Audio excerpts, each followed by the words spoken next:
प्रश्न सोपा होता. डोनाल्ड ट्रम्प यांना नरेंद्र मोदी यांनी जी कमिटमेंट दिली आहे त्यानुसार भारत रशियाकडून तेल घेणं थांबवणार का? डोनाल्ड ट्रम्प यांनी जो दावा 2 फेब्रुवारीला केला होता तेही पंतप्रधान नरेंद्र मोदी यांच्याशी फोनवर बोलणं झाल्यानंतर तो दावा भारतानं आता 8 दिवस लोटले तरी सुद्धा अजूनही खोडून काढला नाहीये. दोनच शक्यता असू शकतात, राईट? एकतर नरेंद्र मोदी यांनी नो रशियन ऑइल अशी काही कमिटमेंटच दिली नाहीये, डोनाल्ड ट्रम्प खोटं बोलतायत, किंवा बी, कमिटमेंट दिली आहे पण भारतीयांना पीएम सांगू शकत नाहीयेत. A+B into bracket square. या दोन गोष्टींपैकी अजून यापेक्षा वेगळं काय असू शकतं? 2 फेब्रुवारीला डोनाल्ड ट्रम्प ट्विट करतात, त्यात ते म्हणतात की फोनवर कमिटमेंट मिळाली. 6 फेब्रुवारीला मग भारत अमेरिका ट्रेड डीलचं जॉईंट स्टेटमेंट येतं, इंटरिम ड्राफ्ट समोर येतो, आणि मग 9 फेब्रुवारीला व्हाईट हाऊसच्या वेबसाईटवर फॅक्टशीट येते, ज्यात हे स्पष्ट लिहिलंय की अमेरिकेनं भारतावरचा अधिकचा 25% टॅरिफ कमी केला कारण रशियाकडून तेल खरेदी थांबवणं भारतानं मान्य केलं आहे. म्हणजे 2 फेब्रुवारी ते 10 फेब्रुवारी या 7-8 दिवसात काय काय झालंय बघा. अमेरिकेला नो रशियन ऑइलची कमिटमेंट भारतानं दिली आहे, पण रशिया अजूनही म्हणतंय की भारतानं असं रशियाला अजून काही सांगितलं नाहीये, आणि भारत सरकार म्हणतंय नाही, भारत सरकारचं म्हणणं असं एका शब्दात सांगता येणार नाही. हे उत्तर बरंच गोलगोल आहे. भारताचे वाणिज्य मंत्री पियुष गोयल म्हणतात की हा प्रश्न फॉरेन मिनिस्ट्री म्हणजे परराष्ट्र मंत्रालयाला विचारा. But it's a subject that I do not deal with. I would not be aware.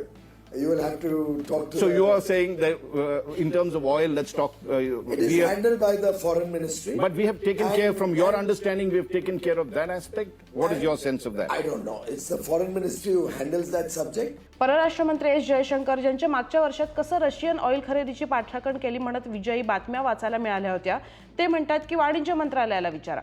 Talk to us about, the talks on the trade deal. Were there discussions on that ever since the announcement was made? Well, not directly with me, because that's being handled by Commerce and Industries Minister Piyush Goyal.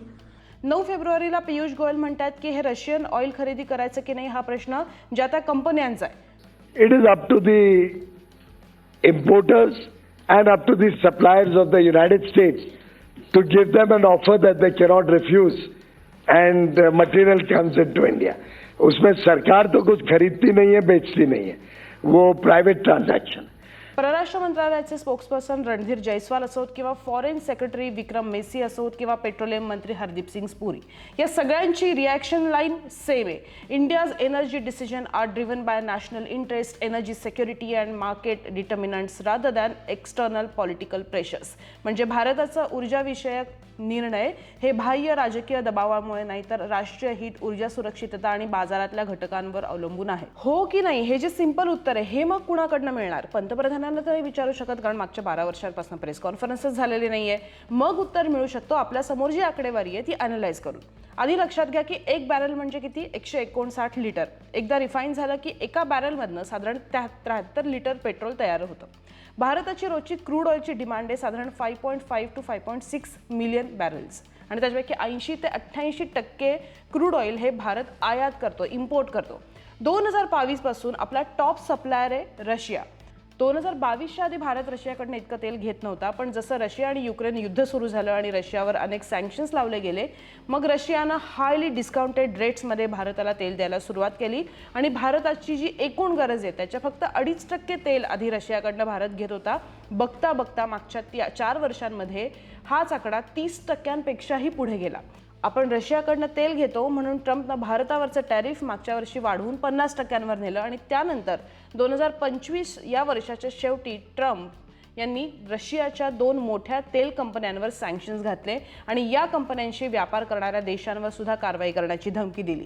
आपल्याला फक्त 2 फेब्रुवारीला भारतानं जो no Russian ऑइलची commitment दिली आहे ते ट्रम्पचं tweet किंवा ते ट्रम्पचं स्टेटमेंट दिसतंय, पण ही आकडेवारी अजून एक वेगळं सत्य सांगते. ती म्हणजे मागच्या 4 वर्षामध्ये पहिल्यांदा भारतानं रशियाकडून तेल घेणं कमी केलंय. आत्ता नाही, मागच्या वर्षीच 2025 मध्येच. आणि हा सरकारी आकडा आहे, हा सरकारी रिपोर्ट आहे ज्याच्या बेसिसवर ही बातमी झाली आहे. दुसरा तिसरा कोणाचा नसून वाणिज्य मंत्रालय म्हणजे मिनिस्ट्री ऑफ कॉमर्स अँड इंडस्ट्रीजचा रिपोर्ट आहे, जे आता म्हणतात ना की MEAकडे जा, इकडे जा, तिकडे जा, त्यांना विचारा.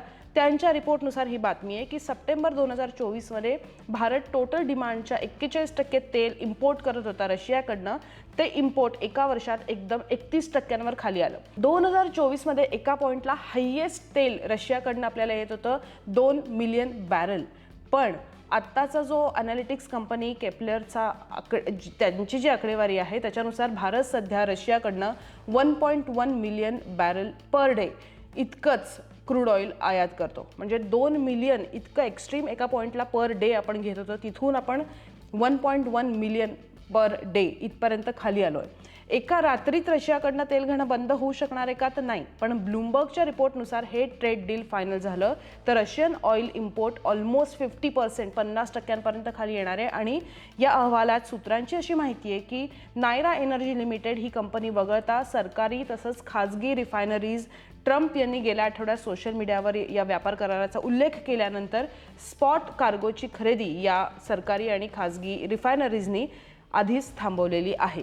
म्हणजे या बातम्यांनुसार आत्ताच्या ऑर्डर्स पूर्ण झाल्यानंतर भारतीय रिफायनरीज म्हणजे भारतीय तेल शुद्धीकरण कंपन्या एप्रिलपासून रशियन ऑइलची खरेदी थांबवणार आहेत अशा बातम्या येत आहेत. आता सध्या आधीच कमी झालेल्या पातळीपेक्षा ही आयात जवळपास निम्म्यावर खाली येण्याची शक्यता आहे असं खरेदीची थेट माहिती असलेल्या लोकांचं म्हणणं आहे.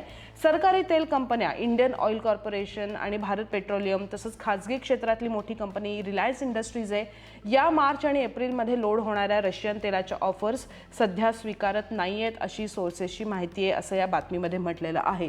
या सगळ्या बातम्या आहेत ना, त्या वेगवेगळ्या सोर्सेसच्या बेसिसवर ऑथेंटिक न्यूज एजन्सीजच्या आता अगदी मागच्या 24 ते 48 तासात बाहेर यायला लागल्या आहेत. आणि या बातम्यांमधनं प्रॉमिनंटली हेच दिसतंय की रशियन ऑइल खरेदी थांबवण्याची तयारी ही मागच्या वर्षीच्या नोव्हेंबर-डिसेंबरपासूनच व्हायला सुरुवात झाली होती. आता ट्रम्प म्हणतात की भारतानं ऑलरेडी अग्री केलं आहे, ऑलरेडी होकार दिला आहे अमेरिकेचं तेल घेण्यासाठी. जस्ट एक कॉस्टिंग बघा, ह्या कॉस्टिंगचा डिफरन्स बघा की आपल्याला रशियन ऑइल खूप डिस्काउंटेड रेट्समध्ये होतं, स्वस्त पडत होतं. रशियन तेलाचा दर प्रति बॅरल साधारण $50 ते $55 इतका आहे, कधी कधी तो त्याहूनही कमी आहे. तर अमेरिकन तेलाचा दर साधारण ब्रेंट निर्देशकानुसार $62 ते $65 प्रति बॅरल इतका असतो. त्यावर ट्रान्सपोर्ट, इन्शुरन्स हा सगळा एक वेगळा खर्च आहे. याचा अर्थ असा होतो की अमेरिकन तेल घेतलं तर भारताला प्रति बॅरल $7 ते $12 एक्स्ट्रा पैसे, जास्तीचे पैसे मोजावे लागतील. वर्षभराचा हिशोब केला तर भारताचं एकूण तेलाचं आयात बिल हे 9 ते 12 अब्ज डॉलरनं वाढू शकेल. म्हणजे जर रुपीजमध्ये बघितलं तर मोठ्या प्रमाणात आयात जेव्हा होते तेव्हा हा फरक साधारण प्रति बॅरल $600 ते $1200 इतका होतो असं बातमीमध्ये म्हटलेलं आहे. शेवटी हा कुणावर येणार आहे? कन्झ्युमरवरच येणार आहे, तुम्हावर जनतेवरच येणार आहे. त्यामुळे हा फरक वर्षभरामध्ये हजारो कोटी रुपयांपर्यंत जातो आणि या सगळ्याचा थेट परिणाम फ्युएल प्राइसेसवर होतो, महागाईवर होतो, सरकार जे अनुदान देतं त्यावर होतो. आणि आता तर रशियाचं डिस्काउंटेड ऑइल चीनला मिळण्याची शक्यता वाढली, अशा पण आता बातम्या यायला लागल्या आहेत. त्यामुळे प्रश्न हा नाही आहे की भारतानं ऑइल खरेदीची स्ट्रॅटेजी का बदलली. प्रश्न हा आहे की जर ही स्ट्रॅटेजी बदलली असेल आणि हे दुसऱ्या देशाच्या अध्यक्षाकडून भारतीयांना कळत असेल तर भारतीय जनता सरकारला प्रश्न विचारणार आहे का, आणि जरी प्रश्न विचारले तरी त्याची उत्तर सरकार देणार आहे का. तुमचं या बाबतीत काय मत आहे हे जरूर कमेंट बॉक्समध्ये सांगा आणि आपला व्हिडिओ जास्तीत जास्त शेअर करा. आणि तुम्ही आपलं चॅनल पाहत असाल, या चॅनलवरचा कॉन्टेंट तुम्हाला पटत असेल, आवडत असेल तर कृपया आपलं चॅनल सबस्क्राईबसुद्धा करायला अजिबात विसरू नका. धन्यवाद.